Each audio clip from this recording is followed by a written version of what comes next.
Oi, terceiro ano, bom dia, boa tarde, boa noite. Antes de começar esse vídeo, é interessante dizer que eu já havia feito esse vídeo, né? Estava gravando quase 5 minutos e aí eu percebo que a câmera está desligada, que eu não estava sendo gravado e que não havia áudio nenhum. Então, e o vídeo estava bonito, eu estava falando de um jeito bonito. Ai. Então vamos lá.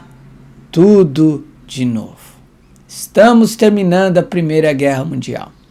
É importante dizer que esse conteúdo está dialogando diretamente com o conteúdo de geografia que você vem estudado, né? Que você inclusive já fez o seu seminário, certo? Você estudou comigo antes da crise, né? Ainda em sala de aula, que a Rússia ela está enfrentando uma guerra civil, ela está enfrentando uma revolução em 1917.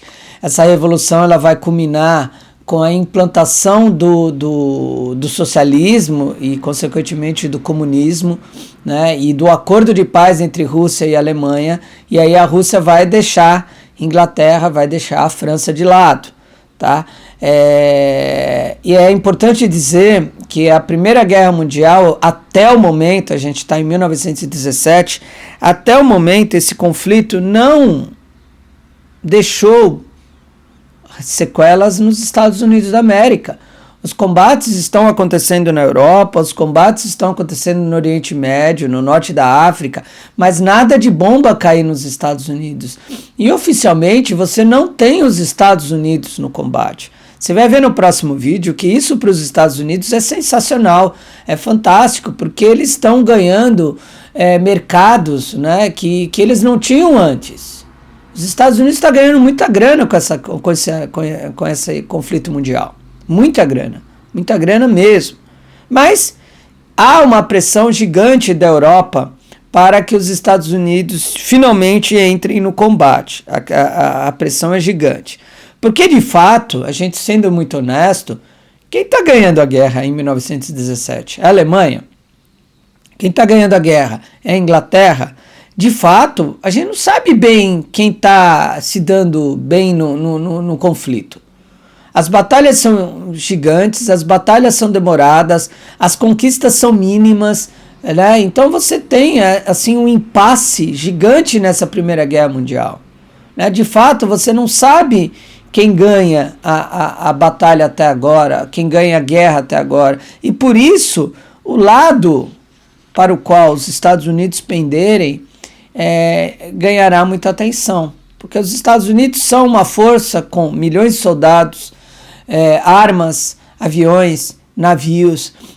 Os Estados Unidos já começam a se estabelecer como uma potência. Afinal, o parque industrial inglês, o parque industrial russo, o parque industrial alemão, francês, eles estão destruídos. A Europa não consegue produzir nada industrialmente. Eles estão quebrados, literalmente quebrados. E os Estados Unidos não. Então, depois de muita pressão, os Estados Unidos finalmente entram na festa, né? Se é que a gente pode chamar um conflito que já tem matado milhões de pessoas, 20 milhões no final da guerra, mas os Estados Unidos entram no confronto em 1917. E você não pode esquecer também que os Estados Unidos têm relações comerciais com a Alemanha. Então, por que não lutar do lado da Alemanha? Não haveria nenhum problema. Certo? A gente está falando de business, a gente está falando do mundo liberal. Mas os Estados Unidos entram na guerra do lado da Inglaterra e da França. E aí, cara, a mudança de forças, ela é assustadora, né? Quando os Estados Unidos entram na guerra, de fato, você sente um baque imenso e a Alemanha vai sentir isso.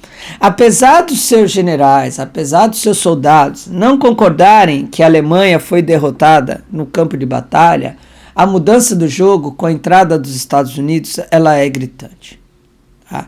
Então é evidente que a Tríplice Entente, que agora tem Inglaterra, França e Estados Unidos, está dando alguns passos à frente para o final dessa batalha.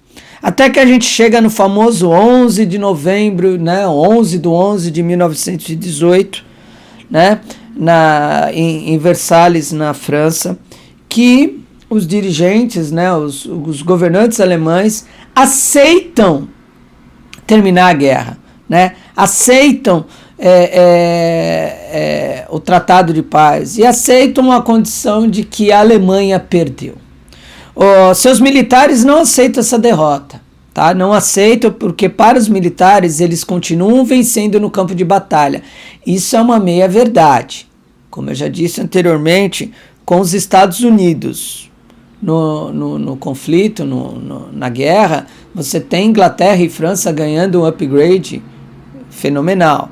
Tá? Então, de fato, a Alemanha está em condições para estender a guerra, ela está em condições complicadas. Tá? Só que aí o que acontece? A Alemanha aceitar o fim da guerra em 1918 levou a Alemanha, a 1919, a assinar o famosíssimo e famigerado Tratado de Versalhes. O que é o Tratado de Versalhes? O Tratado de Versalhes é um documento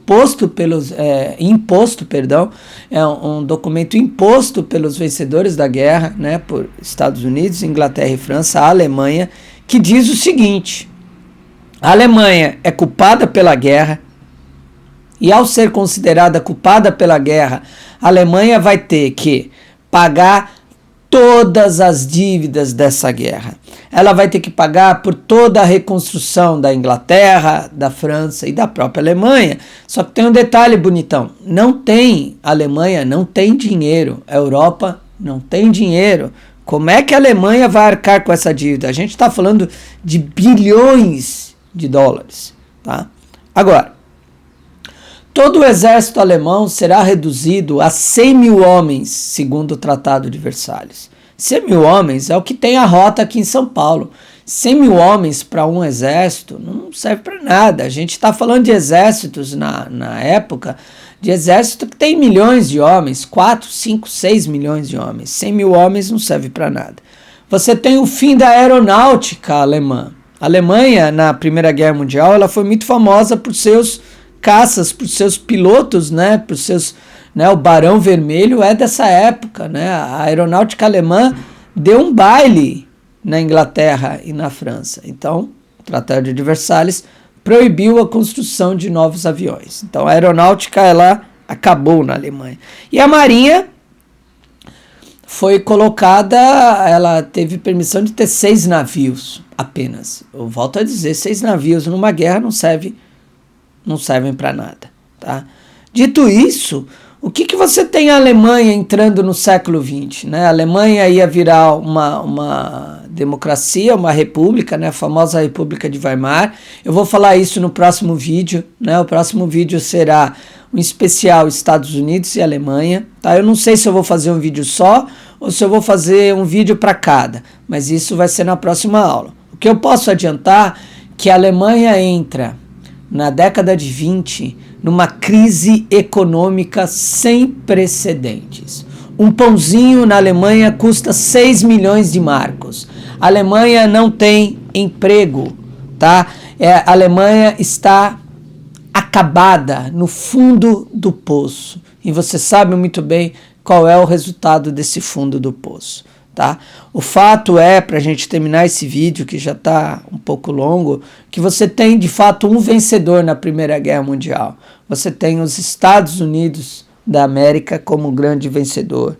Né? Com o final da Primeira Guerra, você tem o estabelecimento de uma única superpotência. Tá? A gente está falando de muita grana, a gente está falando de muito dinheiro. Tudo bem? E o resultado desse final da Primeira Guerra vai ecoar por toda a década de 20, vai ecoar por toda a década de 30, tá?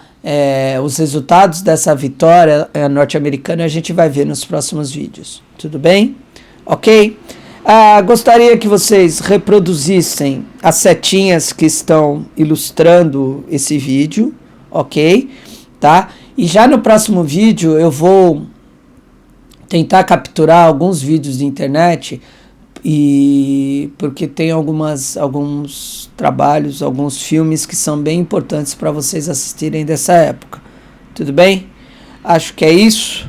Obrigado. ouçam com atenção e carinho essa aula, tá? E reproduzam ela na medida do possível no seu caderno, no mesmo esquema que a gente faz na sala de aula, com as suas canetas coloridas, tudo bonitinho. Ok? Obrigado. Continue lavando as mãos, se cuidando, de castigo em casa. Não esqueçam que vocês não estão de férias, a gente está de quarentena. Tudo bem? Obrigadão. E até o próximo vídeo. Tchau, tchau. Beijão.